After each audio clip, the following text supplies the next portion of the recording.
Oke, bismillahirrahmanirrahim. Assalamualaikum warahmatullahi wabarakatuh. Alhamdulillahirabbil alamin wa bihi nasta'in wa ala umuri dunya waddin. Assalatu wassalamu ala asrofil anbiya'i wal mursalin wa ala alihi wa ashabihi ajmain amma ba'du. Pertama-tama, marilah kita panjatkan puja-puji serta syukur kita kehadrat Allah Tabaraka wa Ta'ala. Yang mana atas limpahan nikmat dan karunia-Nya kita bisa berkumpul meskipun dalam keadaan di rumah masing-masing. Nah, dalam bentuk pembahasan kali ini saya akan membahas tentang kecerdasan emosi untuk mencapai prestasi Bapak Ibu. Nah, salawat beserta salam semoga terlimpah curah kepada junjungan alam Habibana wa Nabiyana Muhammad sallallahu alaihi wasallam, kepada para keluarganya, kepada para sahabat-sahabatnya, dan semoga sampailah kepada kita selaku umatnya. Amin ya rabbal alamin.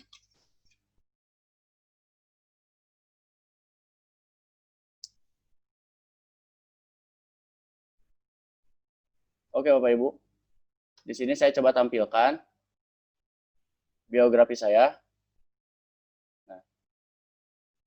Nama lengkap saya Muhammad Irawan Darbakusuma. Saya lahir Bandung 1 November 2000. Nah, untuk saat ini saya mengajar di Guru PJOK dan saya mahasiswa semester 2 di Mahadil Imarat jurusan Bahasa Arab. Nah, untuk kontak bisa Bapak Ibu lihat sendiri di sini.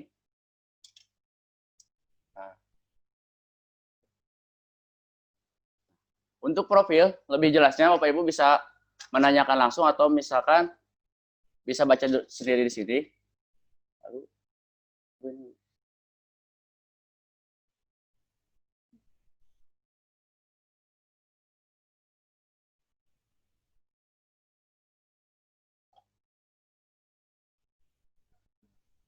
Oke, nah yang pertama itu ya saya akan mengklasifikasikan kecerdasan seseorang Bapak Ibu. Nah, seseorang itu memiliki beberapa kecerdasan.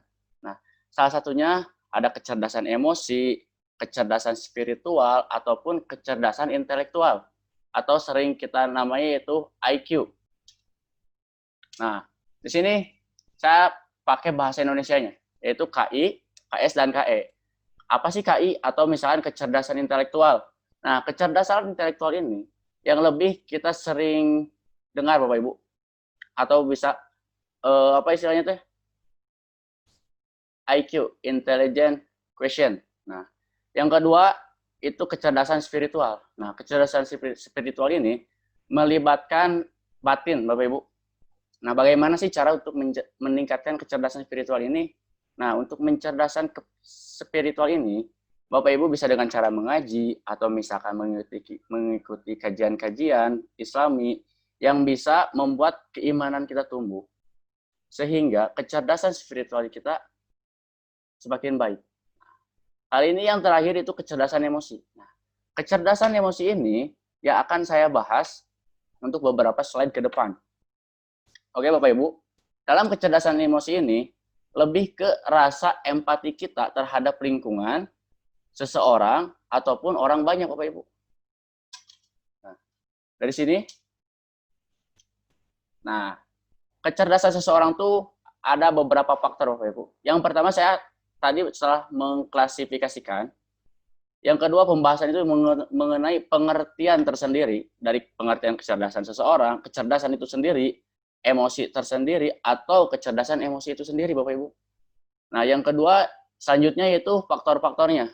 Faktor-faktor apa saja yang mempengaruhi kecerdasan seseorang dalam hal emosi Bapak Ibu. Nah, selanjutnya itu hubungan dengan prestasi belajar. Apa sih hubungannya antara kecerdasan emosi dengan prestasi belajar?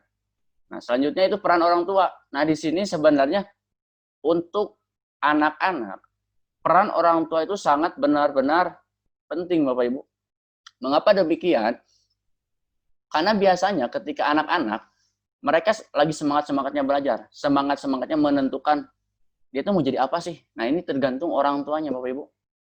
Nah, nanti akan saya bahas. Lalu selanjutnya yaitu cara meningkatkannya Bapak Ibu. Bagaimana sih cara kita meningkatkan kecerdasan emosi? Nah, karena kecerdasan emosi itu tidak bisa ada beberapa option untuk alat-alat untuk meningkatkan kecerdasan emosi itu sangat sulit, tidak relevan Bapak Ibu. Karena secara bukti nyatanya nggak ada satupun alat yang bisa memperkirakan kecerdasan emosi itu naik atau turun. Tergantung cara kebiasaan kita untuk meningkatkannya Bapak Ibu.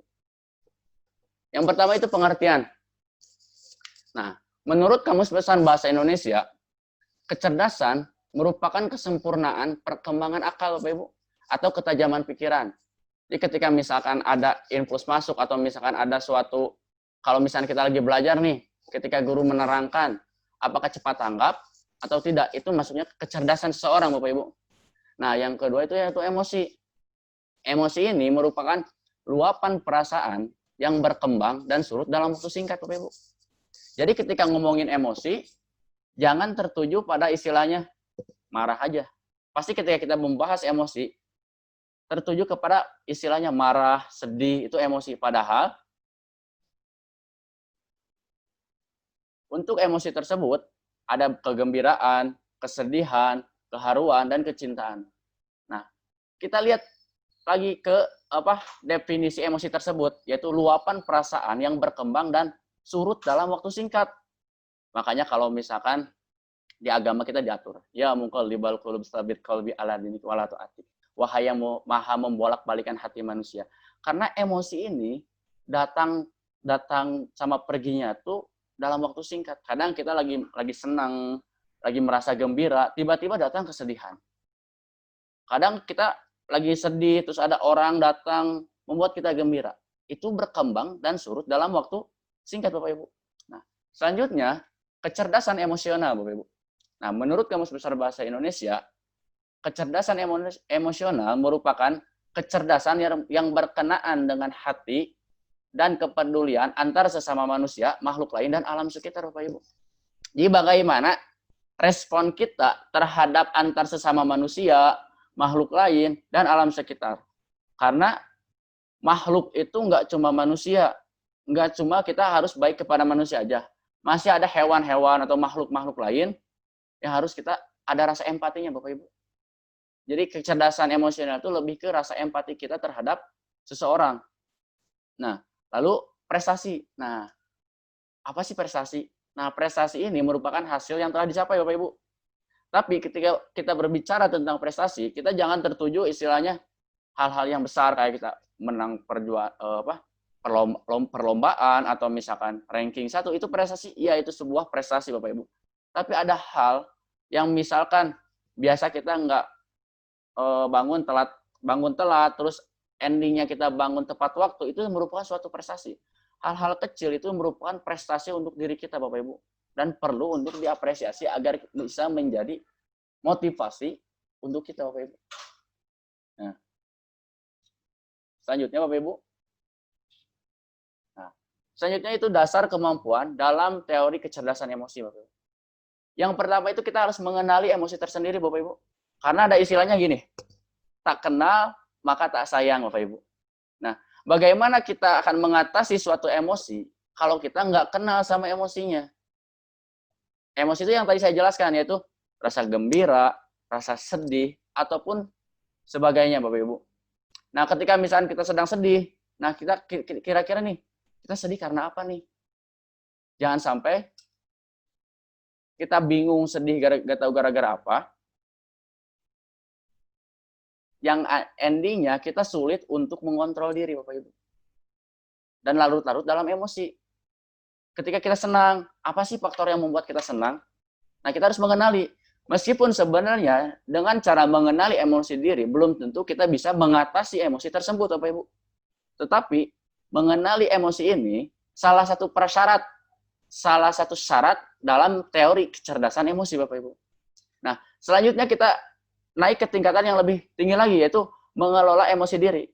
Kan tadi istilahnya tak kenal maka tak sayang. Nah, ada istilah selanjutnya, sudah kenal tapi nggak sayang. Kenapa loh? Katanya tadi istilahnya tak kenal maka tak sayang, tapi ini udah kenal kok nggak sayang-sayang. Nah, kenapa demikian? Karena ketika kita sudah mengenali emosi diri atau mengenali suatu rangsangan terhadap kita harus mengelola Bapak Ibu.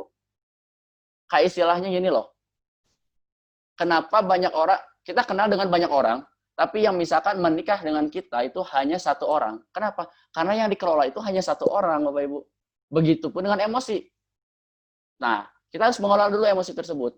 Mengelola bagaimana nih cara agar kita lebih bijak lagi dalam menghadapi emosi. Jangan sampai kita mempertuhankan emosi, Bapak Ibu.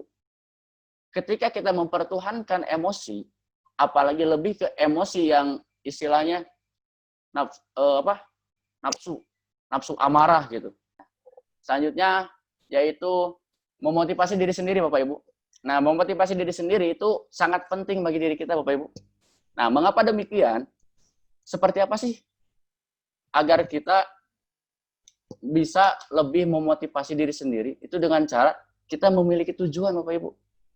Tujuan hidup, atau misalnya tujuan atau mimpi-mimpi yang akan kita raih. Karena dengan kita memiliki tujuan, itu akan memotivasi agar diri kita bisa lebih baik lagi, Bapak Ibu. Seperti itu. Dan dalam menyikapi suatu permasalahan, kita tidak akan terlalu fokus terhadap masalah tersebut. Karena kita akan fokus pada tujuan kita. Saya ingat perkataan Bung Karno, bermimpilah setinggi langit, karena jika Anda tidak mencapai langit tersebut, Anda akan jatuh di antara bintang-bintang, Bapak Ibu. Contohnya kayak gini. Contoh simpelnya ketika kita ingin menjadi seorang presiden misalkan. Dan akhirnya kita gagal menjadi presiden. Minimal kita menjadi menteri, Bapak Ibu. Nah, gitu. Bermimpi tidak jadi masalah kita setinggi-tingginya. Asal tetap dalam koridor. Koridor seperti apa? Koridor istilahnya, nih, kira-kira kalau kita bermimpi kayak gini, bisa atau enggak. Nah, diimbangi dengan kerja keras kita, Bapak Ibu. Tidak ada yang tidak mungkin. Nothing is impossible, Bapak Ibu. Semuanya udah ada yang menentukan, tinggal kita yang berjuang. Berjuang. Soal hasil sudah ada yang menentukan, Bapak Ibu. Hanya saja hasil tidak akan pernah mengkhianati proses. Oke? Selanjutnya kita membina hubungan, Bapak Ibu. Seperti apa sih kita membina hubungan? Karena manusia itu seorang makhluk sosial yang tidak bisa hidup sendiri, Bapak Ibu. Pasti kita akan berhubungan dengan orang lain, atau bahkan kita akan menjadi seorang pemimpin. Nah, bagaimana kita membina hubungan dengan orang lain, Bapak Ibu? Jika kita misalkan tidak mengenal orang tersebut, bagaimana kita harus bahkan membina hubungan baik. Selanjutnya kita mengenali emosi. Nah, mengenali emosi orang lain. Sebenarnya tingkatan ini harusnya tadi itu mengenali emosi dulu, lalu membina hubungan.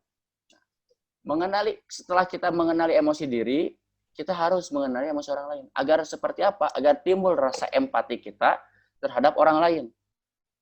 Karena ketika kita sedang mengenali emosi orang lain, kita akan mudah menyikapi sikap orang lain, Bapak Ibu. Pertama, kita gak akan gampang istilahnya sakit hati terhadap omongan orang, atau misalkan ketika dia memiliki permasalahan, kita bisa membantunya, Bapak Ibu. Oke? Nah, selanjutnya, yaitu faktor-faktor, Bapak Ibu.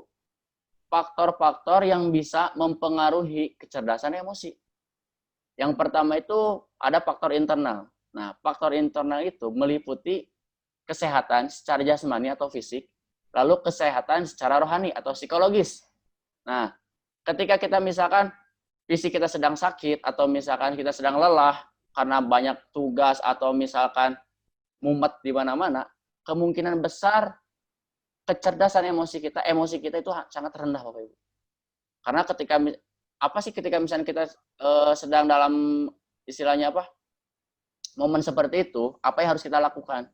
Nah, yang pertama, kita bisa saja menghindari dulu. Kita bisa mengistirahatkan dulu secara fisik. Setelah kita dirasa sudah cukup, kita langsung lanjut ke kegiatan, Bapak Ibu. Nah, selanjutnya itu kesehatan rohani.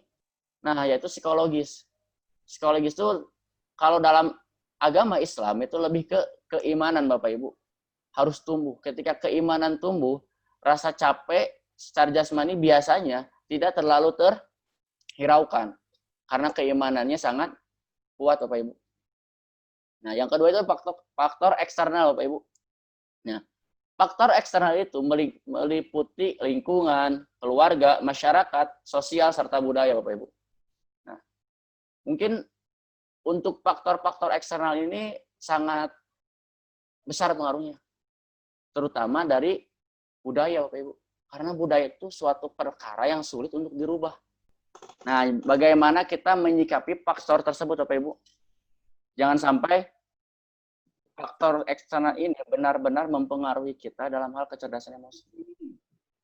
Karena ada beberapa yang memang benar-benar bagus, Bapak Ibu, dan ada beberapa yang menurut kita nggak usah dilanjut, Bapak Ibu.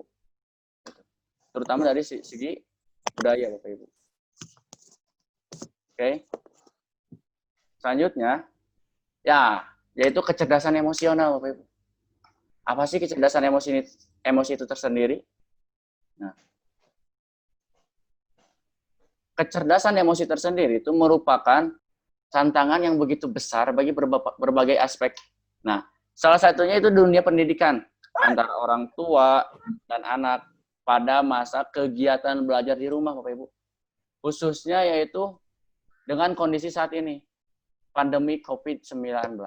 Nah, ini kecerdasan emosi kita tuh benar-benar diuji, Bapak Ibu. Benar-benar besar banget pengaruhnya, Bapak Ibu.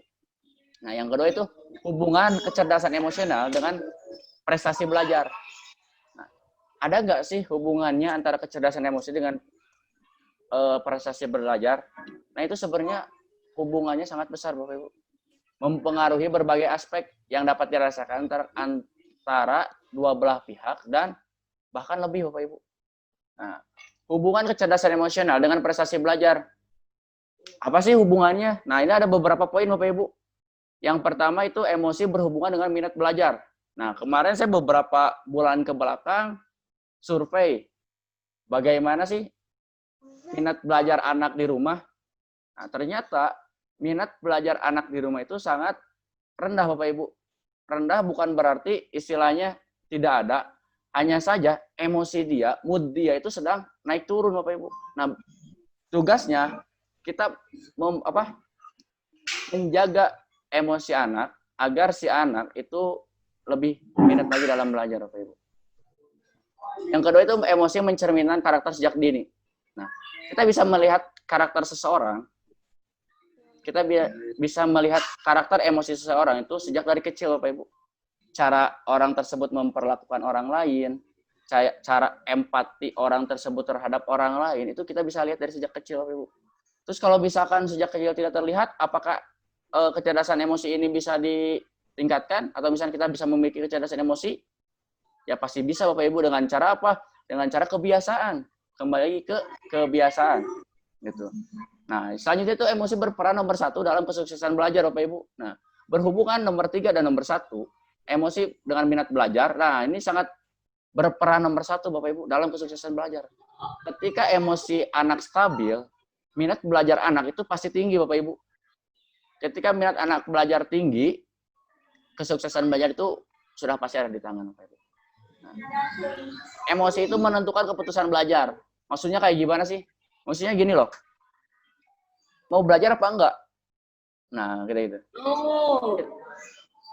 Terkadang kita ke anak, ayo belajar. Tapi anak lebih memilih, enggak, pengen main, atau enggak, malas, enggak, gini. Nah, gitu. Nah, ketika kita membina emosi si anak, nah bagaimana sih cara membina nanti di slide selanjutnya saya akan mencoba sharing bagaimana peran orang tua untuk membina emosi anak, Bapak Ibu. Nah, selanjutnya itu mendukung tujuan belajar. Nah, ini sangat penting sekali. Karena sebenarnya poin-poin yang sangat berhubungan dengan poin nomor 1, Bapak Ibu. Kesuksesan belajar, minat belajar, dan keputusan pembelajaran. Gitu. Selanjutnya itu mendukung tujuan pembelajaran. Lalu berfungsi sebagai dorongan, bermanfaat untuk proses perkembangan. Nah, lalu yang terakhir itu mengatasi kesulitan dalam belajar, Bapak Ibu. Nah, bagaimana sih respon kita ketika kita mendapatkan pelajaran yang sulit, Bapak Ibu? Apakah istilahnya kita marah-marah? Apakah misalkan kita malah malas belajar? Nah, kecerdasan emosi ini sangat penting, Bapak Ibu. Nah, selanjutnya itu peran orang tua, Bapak Ibu. Peran orang tua terhadap kecerdasan emosi. Yang pertama itu bantu anak mengenali emosinya sendiri, Bapak Ibu. Dengan cara seperti apa? Bapak Ibu coba memperkenalkan sebuah emosi si anak, keluarkan emosi si anak, tapi dengan cara yang positif. Contoh, ketika misalkan si anak sedang bad mood atau moodnya sedang jelek, nah otomatis si anak itu sedang malas belajar, dan Bapak Ibu jangan memarahinya, tapi kasih respon yang positif dan beritahu dia hal yang mereka lakukan akan berdampak negatif bagi dirinya sendiri, Bapak Ibu. Contoh, ketika misalkan si anak malas belajar, itu akan mempengaruhi sama prestasi si anak sendiri. Ketika si anak sudah mengenali hal tersebut, maka anak tersebut akan berpikir dengan sendirinya. Istilahnya kayak ketika kita dulu mandi. Dulu anak dipaksa untuk mandi. Ayo mandi, ayo mandi, ayo mandi. Nah, awalnya si anak itu malas mandi, Bapak Ibu. Bahkan sampai nangis, Bapak Ibu. Tapi ketika si anak mengetahui, ketika sudah dewasa, mengetahui betapa pentingnya mandi, anak itu akan mandi dengan sendirinya, Bapak Ibu. Tanpa harus disuruh. Intinya, kenalkan dulu emosinya, Bapak Ibu. Ketika anak udah tahu, nah ini tuh, ketika kita senang, bagaimana sih kita menyikapinya dengan istilahnya rasional, dengan tidak berlebihan. Ketika kita sedih, bagaimana sih kita cara menghadapi rasa sedih tersebut, Bapak Ibu. Nah, selanjutnya itu membicarakan emosi yang dirasakan, Bapak Ibu. Emosi siapa? Emosi Bapak Ibu sendiri. Nah, ketika misalnya Bapak Ibu senang, bicarakan pada anak. Nah, ini loh yang membuat mama senang, atau misalnya ini loh yang membuat Bapak senang. Dengan cara misalnya ketika anak belajar, itu membuat orang tua senang, Bapak Ibu. Nah, ketika misalkan hal yang membuat orang tua sedih, kita bisa coba bicarakan terhadap anak, tetapi dengan istilahnya kata-kata yang positif. Ini loh nak, misalkan contoh kayak gini. Kalau misalkan kamu gak mau belajar, mama nanti mama nanti kesal, atau misalnya nanti mama marah. Kalau misalnya mama marah, nanti kamu gini gitu. Nah, jangan sampai ketika saya sering melihat, bahkan menyaksikan dengan mata kepala sendiri, ada istilahnya ketika anak belajar, karena memang kesal gitu. Karena anak kalau ke orang tua tuh istilahnya lebih berani dibanding ke guru-gurunya biasanya. Seperti itu. Ketika anak malas belajar, misalkan dipukul atau misalkan kayak gimana, itu membuat si anak benar-benar bukan ingin belajar, maka jadi malas belajar, lebih malas lagi. Meskipun si anak belajar itu bukan karena keinginan mereka, tapi karena itu ada tekanan dalam batin dia. Nah, contoh ketika misalkan si anak itu membawa teh dan ternyata tehnya jatuh. Nah, bagaimana sih respon Bapak Ibu? Ada tipe dua orang tua. Yang pertama, mohon maaf Bapak Ibu, yang pertama kita memarahinya dengan secara langsung. Nah, hal tersebut ternyata akan berdampak negatif bagi ingatan si anak. Karena anak kecil ini ingatannya panjang Bapak Ibu. Nah, ketika misalnya kita malah memarahi, nah ada rasa timbul sakit di hati. Endingnya si anak tidak percaya diri Bapak Ibu. Akan takut melakukan inovasi-inovasi baru. Karena menurut mereka itu perkara yang salah. Yang kedua, ada tipe orang yang memunculkan hal negatif dengan cara yang positif. Ketika misalnya si anak menumpahkan teh tersebut, kita tidak memarahinya secara langsung, tapi kita memberikan edukasi bahwa hal tersebut itu suatu hal yang salah, Bapak Ibu. Nah, harusnya bagaimana? Nah, si anak coba bimbing untuk membersihkan kembali, tapi dengan nada yang sedikit rendah. Jangan sampai si anak itu lebih ke takut kepada Bapak Ibu semua. Selanjutnya itu mengenali suasana atau perasaan ketika di rumah, Bapak Ibu. Nah, terkadang ada beberapa rumah yang dengan kebisingan-kebisingan, atau misalkan rumahnya tuh kan kita di rumah masing-masing itu kita terdapat hal yang berbeda-beda, Bapak Ibu. Contohnya kayak istilahnya di lingkungan, ada yang tempatnya misalkan banyak pegawai, atau misalkan di tempatnya Bapak Ibu misalkan sepi, atau misalkan si anak ketika mau belajar selalu diajak oleh teman-temannya Bapak Ibu. Nah, kita harus mengerti suasana itu. Bagaimana sih kita mengatasinya Bapak Ibu? Nah, gitu. Ketika kita bisa mencari solusi dalam permasalahan tersebut, nah, si anak itu akan dengan mudah mengerjakan tugas-tugas tanpa harus kita paksa, Bapak Ibu.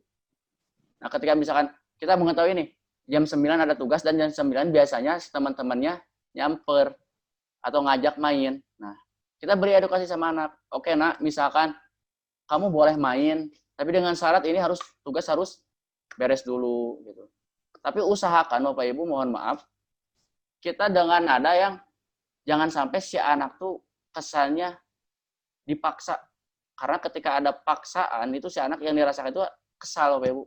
Ininya ketika mereka mengerjakan dengan kata terpaksa.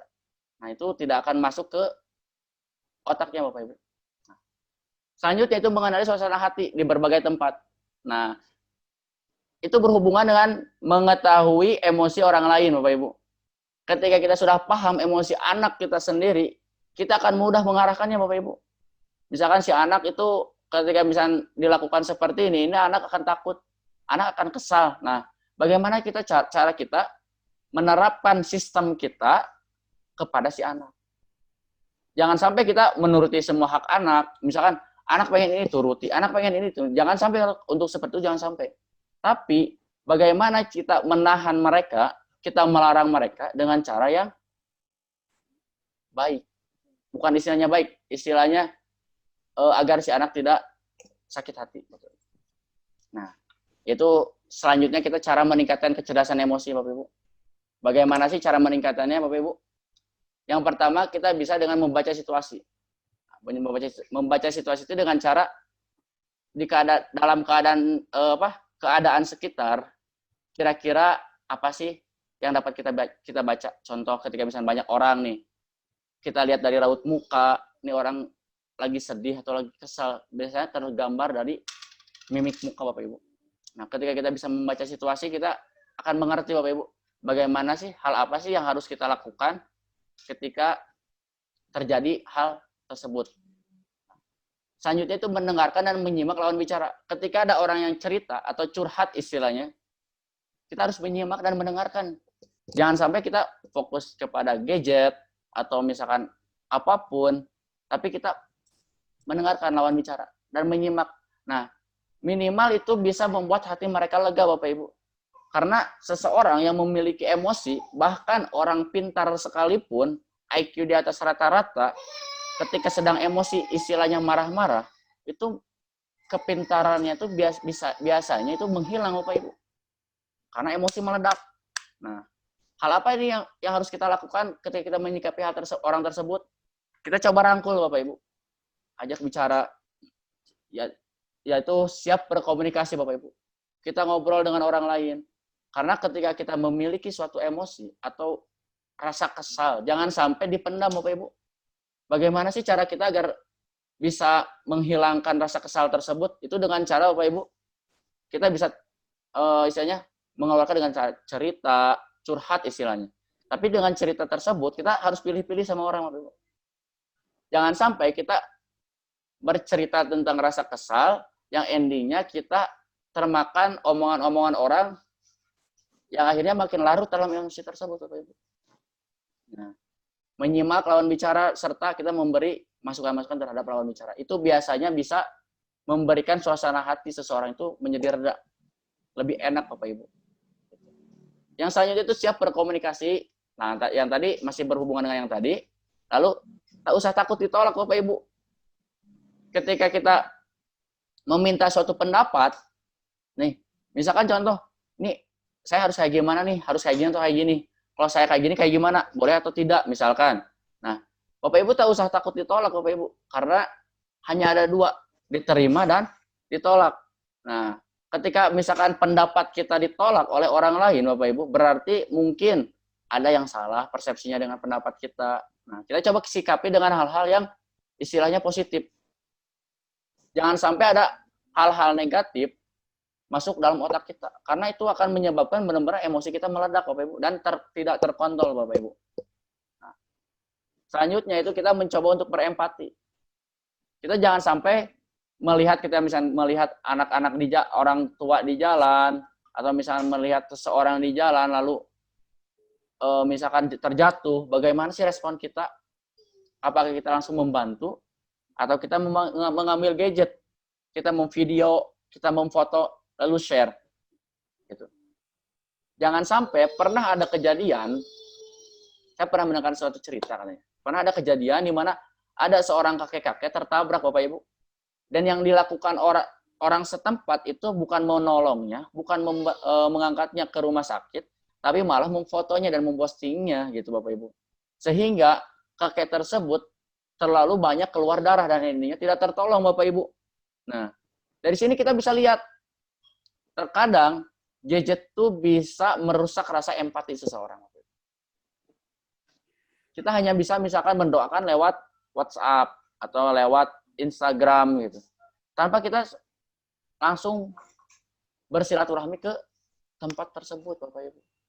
Nah, makanya dengan pemakaian gadget tersebut kita harus pandai-pandai memakainya Bapak Ibu. Jangan sampai gadget kita dipertuhankan oleh gadget dipertuhankan oleh kita. Jangan sampai seperti itu.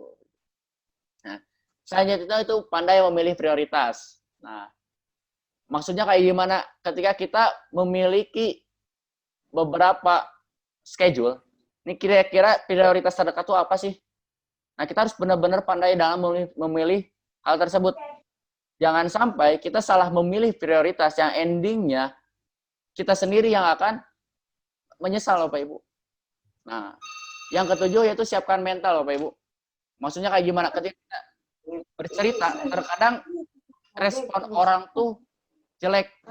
Terkadang orang tidak mendengarkan apa yang kita utarakan. Bahkan malah membuat kita down atau misalkan membuat kita ininya sakit, makin larut dalam emosi. Nah, kita harus siap mental Bapak Ibu. Ketika misalkan ada hal tersebut, kita sudah siap apa sih yang harus kita lakukan. Nah, makanya dari tadi saya yang sudah saya katakan yaitu kita harus pandai-pandai memilih siapa orang yang bisa diajak lawan bicara. Nah, yang 8 itu ungkapan lewat kata-kata. Kata-kata seperti apa sih? Kata-kata, kita harus bisa memilih kata-kata. Yang pertama, bisa mengutarakan apa yang ada dalam hati kita. Yang kedua, tidak menyakiti orang lain, Bapak Ibu. Karena biasanya lewat sebuah kata itu terjadinya permusuhan. Meskipun salah kata. Meskipun salah makna. Karena ketika kita misalkan salah mengutarakan sebuah kata, orang salah menangkap dari bahasa maknanya, itu yang terjadi itu perperangan. Karena saya pernah mendengar, li'anna jadatal bina tadulu ala jadatil makna, Bapak Ibu. Kalau misalkan lapannya berubah, itu artinya tuh berubah, Bapak Ibu. Makanya pilih kata-kata yang benar-benar rasional, masuk di akal. Yang selanjutnya itu bersikap rasional. Jangan terlalu berbelit-belit kemana-mana atau misalkan terlalu melebih-lebihkan. Jangan sampai seperti itu. Sehingga orang sulit untuk percaya apa yang kita rasakan, Bapak Ibu. Apa yang kita katakan. Nah, selanjutnya itu fokus. Kita jangan sampai istilahnya tidak fokus. Tidak fokusnya dalam hal seperti apa? Mau ngambil masalah itu dalam menyelesaikan masalah. Menyelesaikan masalah dengan misalkan banyak masalah. Kita fokus aja satu, Bapak Ibu. Jangan sampai menumpuk-numpuk masalah. Atau misalkan kayak istilahnya kerjaan loh. Nah, jangan sampai kita menumpuk-numpuk kerjaan. Fokus. Apa sih yang menjadi prioritasnya dulu? Yang akan misalkan, yang deadline yang mana nih? Nah, ketika kita dikumpulkan, nggak fokus sama satu pelajaran, yang terjadi apa? Semuanya nggak akan beres, Bapak Ibu. Karena ketika kita melihat pelajaran yang begitu banyak, kita malas untuk mengerjakan. Wah, banyak banget nih kerjaan nih. Nah, ininya kita malas. Makanya fokus aja satu. Yang mana nih yang jadi prioritas saya? Oke, Bapak Ibu. Nah, mengingat perkataan Aristoteles, Bapak Ibu. Siapapun bisa marah-marah itu mudah. Tetapi, marah pada orang yang tepat, dengan kadar yang sesuai, pada waktu yang tepat, demi tujuan yang benar, dengan cara yang baik, bukanlah hal yang mudah. Nah, caranya itu dengan cara kita meningkatkan kecerdasan dan kepedulian kita terhadap orang lain sehingga tumbuh kecerdasan emosi dalam diri kita, Bapak Ibu. Nah, sedikit untuk setiap anak itu memiliki kapasitas yang berbeda-beda. Memiliki kecerdasan yang berbeda-beda. Karena saya salah satu orang yang percaya bahwa setiap orang itu pasti sukses, Bapak Ibu. Tidak dilihat dari latar belakang, tidak dilihat dari kepintaran, atau apapun, Bapak Ibu. Karena setiap orang pasti sukses. Tetapi garis bawahi dengan caranya masing-masing. Nah, karena kita memiliki cara yang masing-masing, Bapak Ibu. Ada yang sukses dalam bidang fisika, Bapak Ibu. Ada sukses di bidang kimia, di bidang matematika, ataupun di bidang olahraga, Bapak Ibu. Karena jangan sampai si anak dipatok harus pintar suatu mata pelajaran. Enggak, Bapak Ibu. Yang harus kita lakukan, salah satu guru-guru di SD Plus Raudatul Firdaus itu dengan cara kita tuh bagaimana nih cara mencari bakat si anak. Karena seorang pemain sepak bola itu nggak mesti harus ngerti matematika, Bapak Ibu.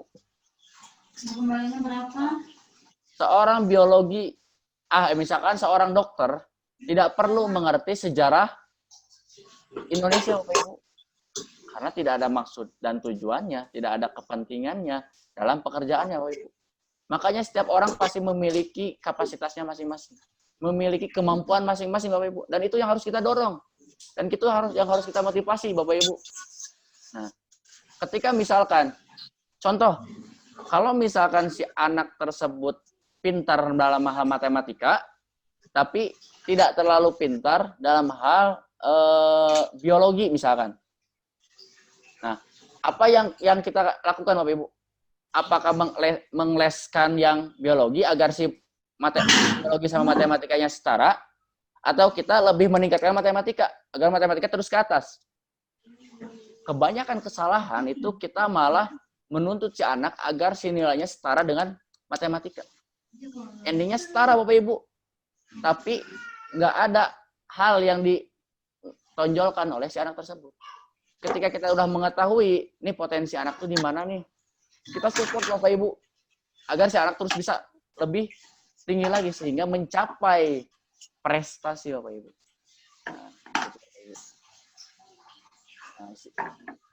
Mungkin itu saja, Bapak Ibu, yang dapat saya sampaikan. Bila ada suatu yang kurang jelas di saya, mohon maaf. Nah, bila ada pertanyaan, Bapak Ibu, boleh mengajukannya sekarang. Oke, terima kasih untuk Pak Irawan. Nah, selanjutnya kita akan masuk ke sesi pertanyaan. Oke, kita lihat di chat ya. Apakah sudah ada yang bertanya atau belum? Coba. Tadi udah ada orang tua yang nanya. Oh, gimana Bu Nia? Coba. Ini Bu ada di chat. Oh, di chat. Coba Pak Irawan. Nih, ada pertanyaan dari Bu Revina, Pak Irawan. Bu Revina menanyakan, saya sering menjadi tegang, ketakutan. Katanya. Kemudian, bagaimana saya harus mengatasinya? Gimana Pak Irawan? Oke. Nah, ketegangan ini lebih kayak rasa takut ya. Mengatasinya kita ketika misalkan terhadap situasi ketegangan tersebut, jangan sampai terdengar omongan-omongan orang kayak istilahnya diam saja di rumah, karena diam di rumah itu bisa jadi membuat rasa tegang kita itu lebih besar lagi, Bapak Ibu. Siapa itu yang masak ya? Bagaimana sih caranya agar misalkan kita terlepas? Nah, bisa dengan cara misalkan menghindari hal-hal yang menyebabkan terjadinya rasa takut tersebut atau misalkan ketegangan tersebut. Tapi hal tersebut bukan cara yang terbaik. Nah, yang terbaik itu seperti apa? Nah, dengan cara kita bisa dengan meminta bantuan kepada orang lain, dengan cerita terhadap orang lain, misalnya teman dekat atau anggota keluarga. Terkadang misalkan kita butuh dorongan agar kita terlepas dari rasa tegang tersebut. Jangan sampai si rasa tegang tersebut kita makan sendiri istilahnya. Kita pendam sendiri.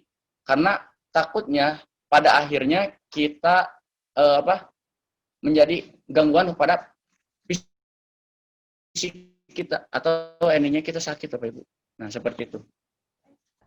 Mungkin ada orang tua atau mungkin anak-anak yang mau bertanya. boleh di chat atau di unmute ini ya suaranya. Oh, itu Bu Mayang. Udah. Mayang, boleh. Gimana Bu Mayang? Oh, ini ada pertanyaan lagi Pak Irawan. Katanya, Pak, saya mau bertanya, Bismillah, Pak, saya mau bertanya, saya cepat merasa sedih untuk alasan kecil katanya. Aduh, Pak, merasa sedih. Kemudian, saya kadang menangis. Apakah pantas untuk menangis dan melampiaskan emosi saya? Dan bagaimana cara saya untuk memanage diri agar dapat mengatur emosi saya? Kayak gitu. Mau marah nggak bisa kan? Oh iya, Jadi dipendam Bu, dipendam nggak bisa oke. meluapkan jadi nangis. Oh gitu. Oh. Beda setiap orang kan Iya, iya, iya. ya setiap orang kan beda-beda. Ada yang mungkin emosinya langsung diluapkan. Saking nyeseknya Bu, saking nyeseknya jadi Oh siap. Oh berarti kalau tipe Bu Isma itu katanya tadi gimana nih caranya memanage diri itu supaya kalau misalnya kita marah atau emosi nggak berlarut-larut jadi mana nih Pak? Oke. Nah, hal pertama kalau misalnya kita pengen nangis, ya udah nangis aja. Pertama, karena nangis itu suatu cara agar kita bisa lebih merasa tenang. Tapi jangan sampai terus-terusan menangis. Karena dengan terus-terusan menangis itu bisa lagi-lagi kembali lagi ke fisik kita. Itu bisa menyebabkan sakit. Nah, hal apa sih yang lebih kompleksnya, yang lebih misalkan lebih jelasnya nih? Ketika kita misalkan pertama takut terhadap masa lalu. Nah, yang kedua itu takut terhadap masa depan. Kenapa takut terhadap masa depan? Karena masa depan itu suatu hal yang belum kita jalani dan kita takut apakah kita akan seperti apa nih di masa depan. Nah, caranya kayak gimana nih? Biar kita lebih tenang lagi, biar kita bisa mengatasi rasa takut ini, itu dengan cara, salah satu cara yang paling simpel, fokus dengan apa yang kita kerjakan sekarang. Jangan pernah misalkan mikirin, masa lalu itu kayak gimana nih? Bapak Ibu, 1 detik ke belakang atau 1 menit ke belakang itu merupakan masa lalu Bapak Ibu. Jadi suatu hal perkara yang nggak mungkin kita bisa datang ke waktu tersebut. Makanya bagaimana kita menyikapinya dengan cara kita boleh saja melihat ke belakang, melirik ke belakang, tapi hanya sebagai tujuan, hanya sebagai patokan. Kita tidak boleh nih melakukan hal-hal yang istilahnya merusak diri kita seperti yang terjadi di masa lalu. Kita tinggalkan, kita buat lebih baik dengan masa depan Bapak Ibu. Karena masa depan itu tergantung masa sekarang. Ketika masa sekarang kita fokus, masa sekarang kita baik, itu insya Allah masa depan kita cerah. Tadi kita jelaskan, hasil itu tidak akan proses. Allah pasti tidak tidur, Bapak Ibu. Allah akan melihat seberapa gigih kita untuk mendapatkan sesuatu, Bapak Ibu. Karena saya pernah mendengar suatu hadis, Allah tidak akan mengubah suatu kaum kalau kaum tersebut ini perubahan ada di diri kita. Kita harus terus berjuang agar rasa takut kita terhadap masa depan atau masa lalu itu hilang Bapak Ibu. Fokus aja kita belajar nih. Fokus aja ngajar. Gimana sih agar kita lupa dengan masalah kita istilahnya. Nah, sebenarnya ada hal yang